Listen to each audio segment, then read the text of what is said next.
toi qui t'apprêtes à faire quelque chose de mauvais, quelle que soit la mauvaise chose que tu as envie de faire, c'est le moment de dire stop. Cette idée te ronge depuis longtemps. Tu es attiré par cette mauvaise chose, comme l'abeille est attirée par le sucre. Si ce message te parvient, c'est un signe pour toi, Inch'Allah. Tu dois dire stop, briser cette mauvaise pensée qui te harcèle. C'est le diable qui te persécute avec cette mauvaise pensée.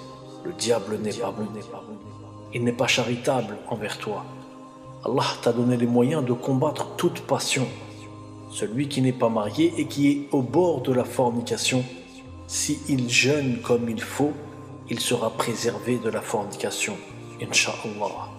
Si c'est de l'argent que tu comptes emprunter à quelqu'un, tout en sachant que tu ne pourras pas lui rendre, cet argent ne te sera pas profitable.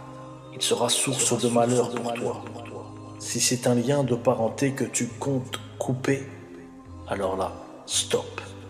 C'est une zone rouge, dangereuse. Ne fais pas ça.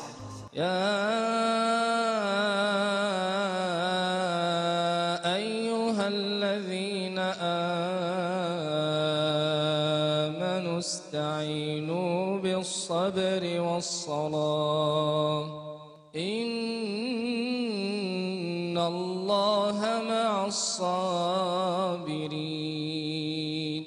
Je ne peux pas citer toutes les mauvaises pensées que l'être humain a. Ce qui est sûr, c'est que quoi que tu aies l'intention de faire et qui est mal, recule. C'est un signe pour toi, Inch'Allah. Allah veut ton bien, remettant à lui. La mauvaise chose que tu as l'intention de faire va causer des dégâts dans ta vie, même si tu penses que c'est quelque chose qui n'est pas très grave. C'est ce que toi tu crois. Mais que sais-tu réellement? Qu'est-ce que nous connaissons vraiment? Un homme était sur le droit chemin. Il a volé de l'argent. La suite pour lui a été catastrophique. Un autre s'était retenu de forniquer jusqu'à ce qu'il tombe dans ce piège. La suite a été catastrophique. Un péché peut en cacher des plus grands. Ça commence par ça et on ne sait pas où ça finit.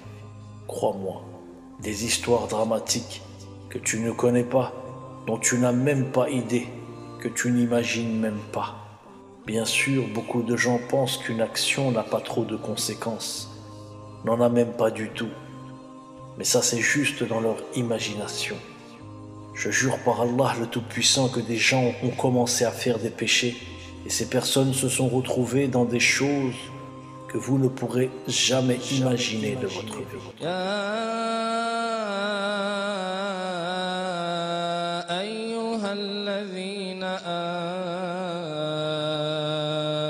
استعينوا بالصبر والصلاة إن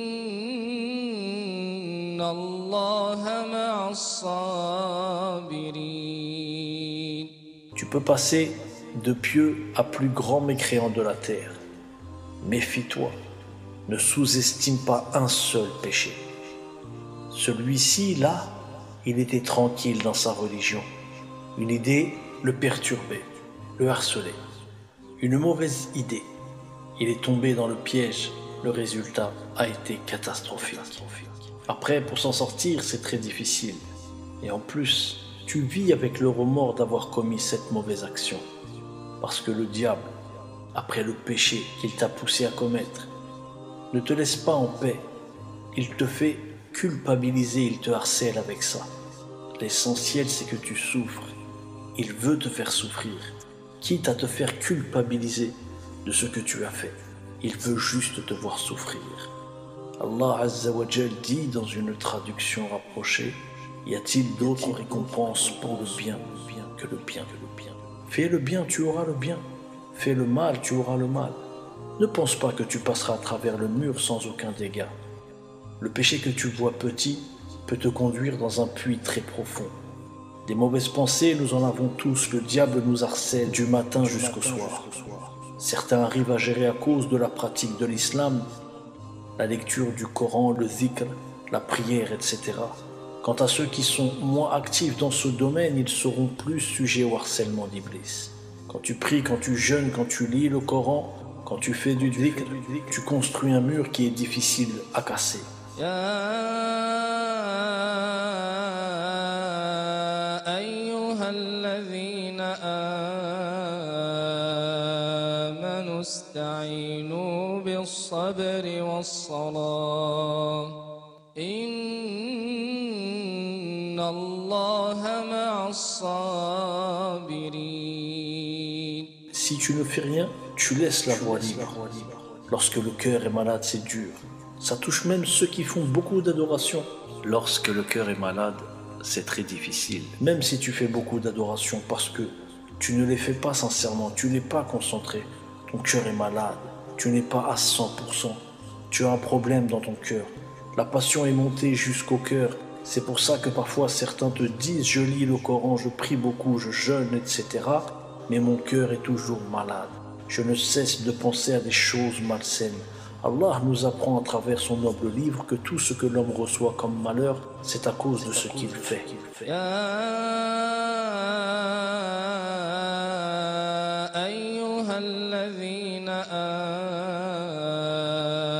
آمنوا استعينوا بالصبر والصلاة إن الله مع الصابرين. Allah est clément et miséricordieux. Il te prévient des conséquences qu'il va y avoir. Il explique que si tu fais du mal, c'est ce que tu trouveras devant toi. Ensuite, je sais que nous sommes des êtres humains, nous sommes faibles. Une personne qui n'est pas mariée, c'est très dur pour elle, par exemple, de tenir pendant des années sans aucun contact physique. Mais pour chaque problème, il y a une solution. Et il est dit que la patience a un goût amer au début, mais que le goût final est plus doux que le miel. Alors sache que le hasard n'existe pas. Si tu as dans la tête des mauvaises idées, quelque chose que tu voudrais faire et qui n'est pas correct, c'est certainement un signe pour toi, Inch'Allah. Réforme-toi. Oublie cela, passe à autre chose, va de l'avant. Essaie d'oublier toutes les mauvaises choses qui te poussent à penser ainsi. Fais abstraction sur le passé. Nettoie ton esprit avec la prière, la lecture du Coran, le dhikr, les invocations. Peut-être que tu trouves que ta vie aujourd'hui n'est pas rose, qu'elle n'est pas plaisante. Si tu tombais dans une situation pire que la tienne, une situation que tu n'imagines même pas, tu prierais chaque jour pour pouvoir revenir à ta situation d'avant, c'est-à-dire celle que tu vis maintenant. C'est pour ça qu'on apprend dans l'islam à toujours dire Alhamdulillah en toute situation. Il y a pire que toi. Et ce n'est pas que des histoires. Je ne sais pas ce que tu as l'intention de faire, je ne connais pas tes pensées, tes idées, mais tout ce que je peux te dire, c'est que des gens se sont retrouvés dans des océans de problèmes alors qu'ils ne pensaient avoir commis qu'un péché. Tu sais, les péchés, c'est comme quand tu es en montagne, en haute altitude. Énormément de neige, partout. Tu ne sais pas à quel moment est ce qui va provoquer l'avalanche.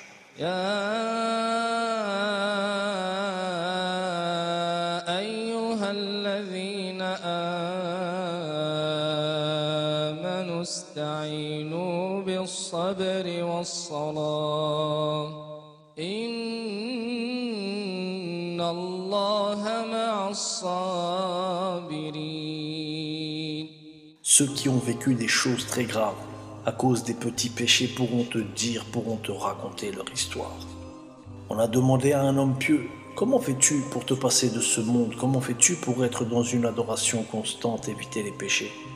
Il dit: certes, si je me laisse aller au désir, que je cherche à assouvir tous mes désirs, je trouverai certes un chemin qui mène vers l'assouvissement de mes désirs.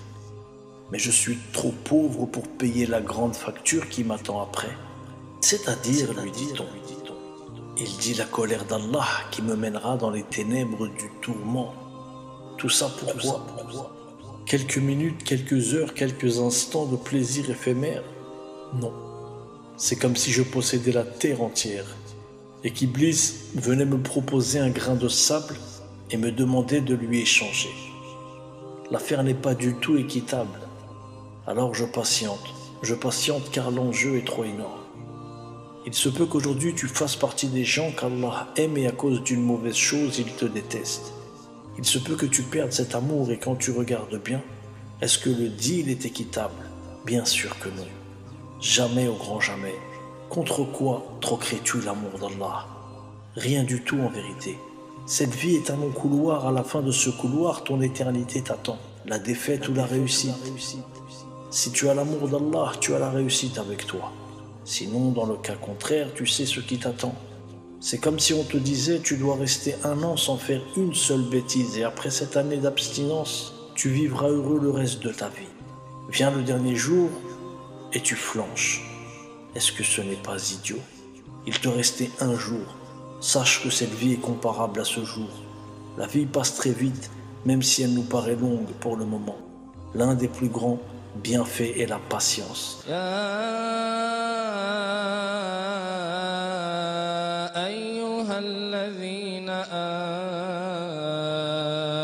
آمنوا استعينوا بالصبر والصلاة إن الله مع الصابرين. Ô les croyants, cherchez secours dans l'endurance et la salade, car Allah est avec ceux qui sont endurants. Patiente et endure, Allah est avec toi. C'est peut-être plus facile à dire qu'à faire, c'est vrai. Nous n'avons pas la foi des anciens, qui, lorsqu'ils entendaient ce genre de rappel, ils se redressaient, rechargeaient les batteries et repartaient.